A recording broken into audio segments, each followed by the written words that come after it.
नमस्कार दोस्तों, मेरा नाम है विजय कुमार। आप देख रहे हैं कॉमिक्स पिटारा चैनल को। तो चलिए दोस्तों, तुलसी कॉमिक्स की इस शानदार स्टोरी को शुरू करते हैं जिसका नाम है सुंदर होना पाप। तो आप देख सकते हैं इसका कवर पृष्ठ जो कि कुछ इस तरह का है। तो चलिए इसकी शानदार स्टोरी को शुरू करते हैं। कृति नगर के राजा बीरेंद्र सेन राज्य के घने जंगलों में अपने घोड़े पर सवार एक सुंदर से मिर्ग का पीछा कर रहे थे। उफ, बड़ा चतुर है ये मिर्ग। हमें इसके पीछे भागते काफी समय बीत गया, परंतु ये हमारे निशाने पर ही नहीं आ रहा। परंतु आज हम भी इसे छोड़ेंगे नहीं। इसका आखेट करके ही हम अपने राज्य वापस जाएंगे। लगातार काफी देर भागने के बाद वो मिर्ग थक कर खड़ा हो गया। मिर्ग रुक गया है। इसके आखेट करने का यही अवसर है। अगले ही क्षण तीर सही निशाने पर जा लगा। पैं! तुरंत ही बीरेंद्र सेन ने धनुष पर दूसरा तीर चढ़ाया। ये तीर अवश्य ही इस मिर्ग की लीला समाप्त कर देगा। तभी ठहरो राजन, स्वर्ग की अप्सरा को मात कर रही थी आवाज की स्वामिनी। क्षत्रिय होकर एक निरीह प्राणी को मारते लज्जा नहीं आती? ओह, ये अनुपम सुंदरी, ये अवश्य ही कोई स्वर्ग की अप्सरा होगी। जबकि सुंदरी देखो तो बेचारा कैसे दर्द से करहा रहा है। पे मैं अभी कबीले में ले जाकर इसके घाव पर पीड़ानाशक औषधि लगाती हूँ। हटो मेरे रास्ते से। ठहरो सुंदरी, तुम हमें अपना नाम और पता बताए बिना नहीं जा सकती। ओह, तुम मेरा नाम और पता जानना चाहते हो तो सुनो। मेरा नाम पद्मा है और मैं भीलराज तंबारा की पुत्री हूँ। हमारा निवास स्थान पास ही है। और कुछ? ओह, भीलराज तंबारा की पुत्री पद्मा, अब हटो मेरे रास्ते से। हाँ। बीरेंद्र सेन स्तब्ध खड़ा रहा जबकि पद्मा मिर्ग को उठाए एक तरफ बढ़ गई। ओह, चली गई। बहुत दर्द हो रहा है ना? बस कुछ देर और सब्र कर। कबीले पहुंचते ही मैं तेरे घाव पर ऐसी औषधि लगाऊंगी कि तेरा सब दर्द उड़नछू हो जाएगा। पे फिर उफ, अब तो राजमहल ही वापस चलना चाहिए। उस सुंदरी को देखने के बाद अब आखेट में हमारा मन नहीं लगता। राजमहल में कितनी सुंदर थी वो। उसकी सुंदरता का जोड़ पृथ्वी पर मिलना असंभव है। राज्य के महामंत्री से ये सब ना देखा गया। सुंदरी, आज 2 दिन हो गए हैं। महाराज ना तो कुछ खाते हैं और ना ही पीते हैं। बस हर समय अपने कक्ष में ही गुमसुम से बैठे रहते हैं। मुझे महाराज की उदासी का कारण जानना चाहिए। क्षमा करें महाराज, आप कुछ दिनों से बहुत उदास और दुखी दिख रहे हैं। क्या मैं आपका दुख जान सकता हूँ? ओह महामंत्री जी, हाँ, हम तुम्हें अपना दुख अवश्य ही बताएंगे। फिर राजा बीरेंद्र सेन ने सारी बात महामंत्री को कह सुनाई। सुनकर, ओह, तो वो अभिन्न सुंदरी ही आपकी उदासी का कारण है। उसी अनुपम सुंदरी ने हमारी रातों की निद्रा और दिनों का चैन छीन लिया है। वो भीलराज की पुत्री है, परंतु हम दावे के साथ ये कह सकते हैं कि वो सुंदरी साधारण मनुष्य नहीं हो सकती। वो अवश्य ही स्वर्ग की अप्सरा है। तो पद्मा नाम की वो सुंदरी हमारे राज्य में ही रहने वाले भीलराज तंबारा की पुत्री है। महामंत्री जी, हम उस सुंदरी को अपनी रानी के रूप में देखना चाहते हैं। अगर ऐसा ना हुआ तो हम ये संसार छोड़ देंगे। बीरेंद्र सेन को सांत्वना दी महामंत्री ने। ठीक है महाराज, अगर आपकी यही इच्छा है तो मैं उसे अवश्य ही पूरा करने का प्रयत्न करूंगा। पद्मा अवश्य ही आपकी रानी बनेगी। सच? अगर ऐसा हुआ महामंत्री जी तो हम तुम्हें पुरस्कारों से लाद देंगे। अपना राज्य तुम्हारे नाम कर देंगे। पद्मा मेरी रानी बनेगी। मुझे तुरंत ही भीलराज तंबारा से बात करनी होगी, वरना उस सुंदरी की याद में दीवाने महाराज पागल हो जाएंगे। इधर सुंदरी पद्मा, प्रिय बुलाका, मैं तो ये सोचकर कांप उठती हूँ कि कल होने वाली प्रतियोगिता में अगर तंतारा जीत गया तो क्या होगा। सर्वप्रथम तो ये बात है पद्मा कि तंतारा वो प्रतियोगिता जीत ही नहीं सकता। मैं तुम्हें पाने के लिए अपने प्राणों को भी दांव पर लगा दूंगा। परंतु अगर ऐसा हो भी गया तो भी मैं तुम्हें किसी और की नहीं बनने दूंगा। तुम मेरी हो पद्मा और मेरी ही रहोगी। ओह प्रिय, तुम कितना अधिक प्रेम करते हो मुझसे। काफी देर पश्चात, अब मैं चलती हूँ बुलाका, मुझे काफी देर हो चुकी है। अगर पिताजी नगर से वापस आ गए होंगे तो अनर्थ हो जाएगा। ठीक है, अब तो जाओ, परंतु कल मैं तुम्हें सदा के लिए अपने बना लूंगा। पद्मा तेज कदमों से कबीले की तरफ चल दी, कहीं पिताजी नगर से वापस ना आ गए हों। भीलराज तंबारा अपने कुछ साथियों के साथ वापस लौट रहे थे। सारा सामान आ गया है ना कूटा? हाँ सरदार, हमने आपके कहे अनुसार नगर में से कल होने वाली प्रतियोगिता के लिए प्रयोग होने वाला सारा सामान ले लिया है। शाबाश, अब कल होने वाली प्रतियोगिता में कोई विघ्न नहीं पड़ेगा। तभी दहाड़, ओह सिंह, ओह दहाड़, भागो, बचाओ। उसी समय, ओह ये तो कोई सहायता के लिए चिल्ला रहा है, बचाओ, मुझे देखना चाहिए जल्दी। ओह इस भील को तो भयंकर सिंह ने जकड़ रखा है, इसे बचाना चाहिए। वो अपनी तलवार संभाले सिंह पर टूट पड़ा। छोड़ दे इसे दुष्ट। पीड़ा से तिलमिलाता सिंह उस पर झपटा। खर्र, चल, ओह उफ, ये सिंह तो वास्तव में बहुत ही भयंकर है। उसी पल सिंह ने एक ऊंची छलांग मारी। उसने स्वयं को तो बचाया ही और साथ ही कर ले मर दुष्ट। और अगले ही क्षण सिंह मृत अवस्था में नीचे जा गिरा। उफ, बहुत ही भयंकर सिंह था। धन्यवाद युवक, तुमने हमारे प्राण इस भयंकर सिंह से बचाकर हम पर बहुत बड़ा उपकार किया है। ये तो मेरा कर्तव्य था। मुझे भीलराज तंबारा कहते हैं। तुम कौन हो? वस्त्रों से तो किसी राज परिवार से संबंधित लगते हो। आपने ठीक पहचाना भीलराज, मैं आपके पड़ोस के राज्य चंद्रनगर का राजा चंद्रभान हूँ। इधर शिकार को निकल आया था। ओह राजा चंद्रभान, मैं आपके दर्शन पाकर धन्य हो गया महाराज। अब आप मेरे साथ मेरे कबीले पर चलकर आतिथ्य स्वीकार करने की कृपा करें। किंतु किंतु परंतु कुछ नहीं महाराज, आपको मेरे साथ चलना ही होगा। कल भोर होते ही हमारे कबीले में एक प्रतियोगिता आयोजित की जा रही है। उस प्रतियोगिता का आनंद बिना उठाए आप नहीं जा सकते। अच्छा भीलराज, जब तुम इतना हट कर ही रहे हो तो मुझे तुम्हारा आतिथ्य स्वीकार है। चलो, बहुत बहुत धन्यवाद। आइए। जल्दी दोनों कबीले में आ पहुँचे। आप इस कबीले के अतिथि होने के साथ साथ कल होने वाली प्रतियोगिता के मुख्य अतिथि एवं निर्णायक भी होंगे। अगले दिन भोर होते ही, प्रिय कबीले वासियों, जैसा कि आप सब जानते हैं कि हर वर्ष की भांति इस वर्ष भी हम सब यहाँ कबीले का सर्वश्रेष्ठ योद्धा चुनने के लिए एकत्रित हुए हैं। आप सबको ये जानकर अति हर्ष होगा कि इस वर्ष के सर्वश्रेष्ठ योद्धा का खिताब जीतने वाले योद्धा को एक और महत्वपूर्ण पुरस्कार दिया जाएगा, और वो पुरस्कार है हमारी पुत्री पद्मा। राजा चंद्रभान की दृष्टि पद्मा पर पड़ी और वो जड़ होकर रह गया। हे ईश्वर, इतना अनुपम सौंदर्य!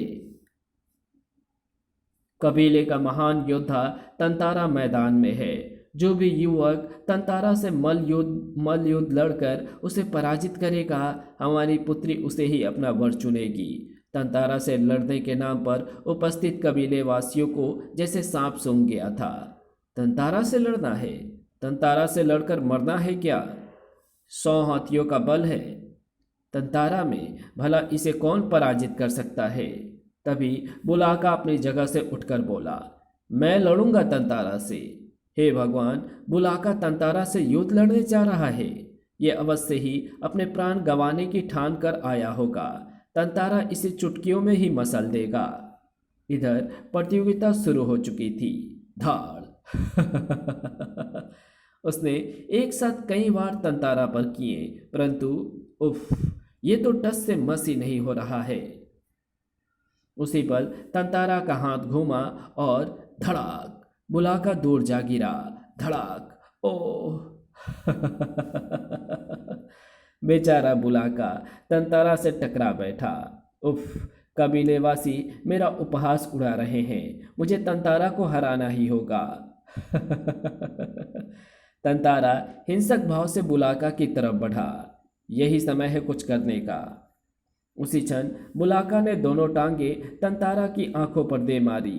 धड़ाक। आ तू भी मजा चख। आंखों पर लगी चोट के कारण तंतारा लड़खड़ा उठा। ओह। बिना एक क्षण गवाए बुलाका का शरीर हवा में उछला और धड़ाक। आ फिर बुलाका ने तंतारा को संभलने का मौका ही नहीं दिया। धड़ाक। कड़ाक। आ जल्दी तंतारा लड़खड़ा कर नीचे गिर पड़ा। धड़ाक। बुलाका प्रसन्नता से चीख उठा। मैं जीत गया, मैं जीत गया, मैं पद्मा को जीत गया। हे देवता, तेरा लाख लाख धन्यवाद, तूने मेरी पुकार सुन ली। भीलराज घोषणा करने उठे। तंतारा को युद्ध में हराकर बुलाका ने प्रमाणित कर दिया है कि वो इस कबीले का सर्वश्रेष्ठ योद्धा है। इसलिए हम इस कबीले को नियमानुसार अपनी पुत्री का विवाह बुलाका से करने की घोषणा। तभी राजा चंद्रभान खड़ा होकर चिल्लाया, ठहरिए भीलराज, ये विवाह नहीं हो सकता। ये आप क्या कह रहे हैं महाराज? मैं ठीक कह रहा हूँ भीलराज, तुम्हारी पुत्री का विवाह इस भील पुरुष से नहीं हो सकता। वो हमारे मन को भा चुकी है। हम तुम्हारी पुत्री से विवाह करके उसे चंद्रनगर की महारानी बनाना चाहते हैं। अचानक सिंह की भांति दहाड़ उठा भीलराज। चंद्रसेन, अगर तुम इस समय हमारे अतिथि ना होते तो जो दुष्टता तुमने की है उसकी सजा के रूप में तुम्हारी गर्दन धड़ से कटकर पृथ्वी पर गिर चुकी होती। समझने का प्रयत्न करो भीलराज, अगर तुम्हारी पुत्री का विवाह मुझसे हो गया तो तुम सब माला माल हो जाओगे। मैं पूरे कबीले के लोगों को इतना धन दूंगा कि तुम सबकी सातों पुश्तें भी आराम से बैठकर खाएंगी। अचानक भीलराज ने अपनी कटार निकाल ली। बस चंद्रसेन, इसके आगे तेरे मुंह से एक भी शब्द निकला तो, परंतु चले जाओ। जा रहा हूं भीलराज, परंतु ध्यान रखना, राजहट बहुत ही भयंकर होती है। एक बार राजा हट कर ले तो फिर वो अपनी हट पूरी करके ही दम लेता है। चंद्रभान की आंखों में खून उतर आया। मैं अपना राज्य समाप्त कर दूंगा, अपनी सेना समाप्त कर दूंगा, परंतु तुम्हारी पुत्री को प्राप्त करके रहूंगा। इतना कहकर चंद्रभान तेजी से मुड़ा और वापस चल दिया। कोई नहीं बचेगा, मैं इस कबीले को समाप्त कर दूंगा। ओह सरदार, यह आपने अच्छा नहीं किया। वो राजा है, अगर उसने हम पर आक्रमण कर दिया तो हमारा छोटा सा कबीला उनसे कब तक युद्ध कर सकता है? कुंटा, हम खत्म जरूर हो जाएंगे, मगर अपनी आन बचाने के लिए अंतिम सांस तक लड़ेंगे। फिर भीलराज अन्य कबीले वालों को संबोधित करके बोला, बुलाका और पद्मा के विवाह की तैयारियां की जाए। अगर पद्मा मेरी नहीं हुई तो मैं उसे किसी की भी नहीं होने दूंगा। पहला अवसर हाथ आते ही मैं ही ले उड़ूंगा। पद्मा और बुलाका के विवाह की तैयारियां चल रही थी कि तभी कीर्तिनगर राज्य के महामंत्री आपसे मिलने आए हैं भीलराज। ओह, राज्य के महामंत्री, उन्हें मुझसे क्या कार्य हो सकता है? उन्हें आदर सहित अंदर ले आओ कुंटा। जो आज्ञा भीलराज। कुछ ही पलों में राज्य के महामंत्री को भीलराज का प्रणाम स्वीकार हो। धन्यवाद भीलराज। कहिए महामंत्री जी, कैसे आना हुआ? हम आपके लिए महाराज वीरेंद्र सेन का संदेश लेकर आए हैं भीलराज। महाराज का संदेश मेरे लिए? जी हाँ, महाराज ने हमें आपकी पुत्री पद्मा का हाथ मांगने भेजा है। क्या? हाँ भीलराज, कीर्तिनगर के महाराज वीरेंद्र सेन आपकी पुत्री से विवाह करना चाहते हैं। ओह, आपका क्या उत्तर है भीलराज? क्षमा करें महामंत्री जी, कबीले के नियमानुसार कबीले की कोई भी स्त्री या पुरुष कबीले से बाहर के व्यक्ति से विवाह नहीं कर सकता। और फिर पद्मा का विवाह कबीले के ही वीर पुरुष बुलाका से करने की घोषणा भी कर दी है। सब कुछ हो सकता है भीलराज।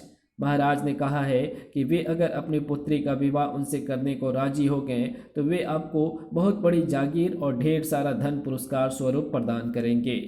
मुझे धन और जागीर नहीं चाहिए महामंत्री जी, मैं अपने नियमों के लिए सब कुछ छोड़ सकता हूँ। आप जा सकते हैं।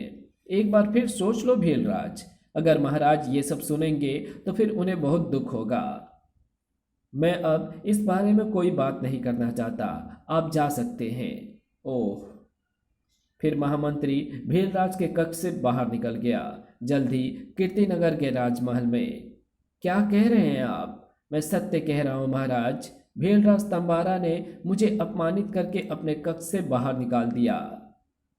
तुमने उसे हमारी इच्छा के बारे में बताया था। मैंने हर जत्न से उसे मनाने का प्रयास किया था महाराज, परंतु वो अपनी हट से टस से मस नहीं हुआ। ओह महामंत्री जी, उसने हमारे प्रस्ताव को ठुकराकर तुम्हारा नहीं हमारा अपमान किया है। अब तो उसकी पुत्री पद्मा को प्राप्त करना हमारा स्वाभिमान का प्रश्न बन गया है। अचानक वीरेंद्र सेन को क्रोध की अधिकता से गुर्रा उठा। महामंत्री जी, सेनापति से कहकर सेना को तैयार करवाइए। हम आज ही उस कबीले पर आक्रमण करेंगे। ओह, पद्मा हमारे सिवा किसी की भी नहीं हो सकती। इधर चंद्रनगर राज्य के राजमहल में भी कुछ ऐसा ही घटित हो रहा था। मैंने सेना को तैयार कर दिया है महाराज। अब हमारे लिए क्या आदेश है? तुरंत ही कीर्तिनगर राज्य की तरफ कूच कर दो। जो आज्ञा महाराज। इधर चंद्रनगर की सेना कार्ती नगर के जंगलों की तरफ बढ़ी और इधर कार्ती नगर की सेना, जबकि इधर कबीले में बुलाका मेरी प्रतीक्षा कर रहा होगा। पद्मा जंगलों की तरफ जा रही है। यही अवसर है, मैं इसे उठाकर दूर किसी भव्य नगर में ले भागूंगा। और जैसे पद्मा घने जंगलों में पहुंची तंतारा, छोड़ दे मुझे। तंतारा ने एक झटके से पद्मा को ऊपर खींच लिया। अब मैं तुझे जिंदगी भर नहीं छोड़ सकता।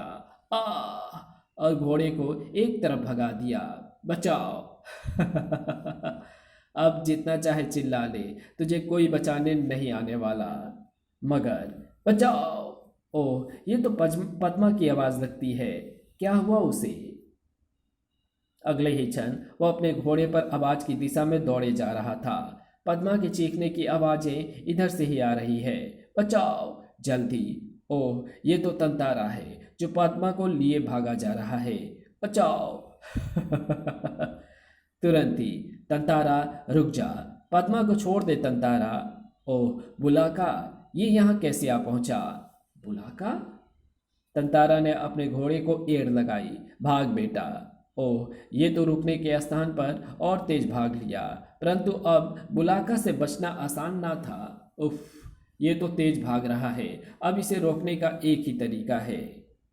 अगले ही क्षण, मुझसे बचकर अब तू कहीं नहीं जा सकता। आ उफ, तीनों नीचे गिर पड़े। तूने मेरी पद्मा को हाथ लगाया। मैं तुझे जीवित नहीं छोड़ूंगा तंतारा। ओह, एक बार तो तू मेरे हाथों से बच गया, मगर आज मैं तुझे यमलोक पहुंचाकर ही दम लूंगा। बुलाका का शरीर हवा में उछला। पहले की मार तुझे फिर याद दिलानी होगी, परंतु धप, अब मेरे आगे तेरी एक नहीं चलने वाली। धड़ाक। ओह, और अब इससे पहले बुलाका उठ पाता, आज तेरी मृत्यु निश्चित है। आह! उसकी गर्दन विशाल तंतारा के हाथों में जकड़ चुकी थी। गू गू। उफ, मेरी सांसें उखड़ रही है। मुझे बचने का अंतिम प्रयास करना चाहिए। अपने अंतिम प्रयास में बुलाका ने अपनी मुट्ठी में मिट्टी उठाकर तंतारा की आंखों में झोंक दी। तुरंत ही हाय मेरी आंखें। तंतारा के संभलने से पहले ही मुझे इसका कोई प्रबंध करना होगा। उसकी दृष्टि पास पास पड़े कुछ लकड़ियों के टुकड़ों पर पड़ी। ये लकड़ी के टुकड़े शायद कुछ कर सकें। अगले ही क्षण साय भैंसे की भांति डकराया था तंतारा ने। खचाक। तंतारा नीचे आ गिरा। बुलाका, बुलाका, अगर आज तुम सही समय पर नहीं आ जाते तो ये दुष्ट ना जाने मुझे कहाँ ले जाता। अब इस दुष्ट का हमें कोई डर नहीं रहा पद्मा, ये सदा के लिए समाप्त हो चुका है। आओ कबीले चलें। तभी ठहरो, कौन है?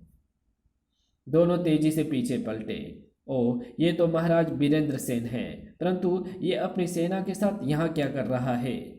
इस अनुपम सुंदरी को हमारे हवाले कर दो भील युवक, वरना जान से हाथ धो बैठोगे। ओह, ये तो पद्मा को लेने आए हैं। अगले ही पल, नहीं, तुम पद्मा के हाथ नहीं लगा सकते। पद्मा मेरी है और मेरी ही रहेगी। ओह, लगता है तुम्हें अपनी जान की परवाह नहीं है युवक।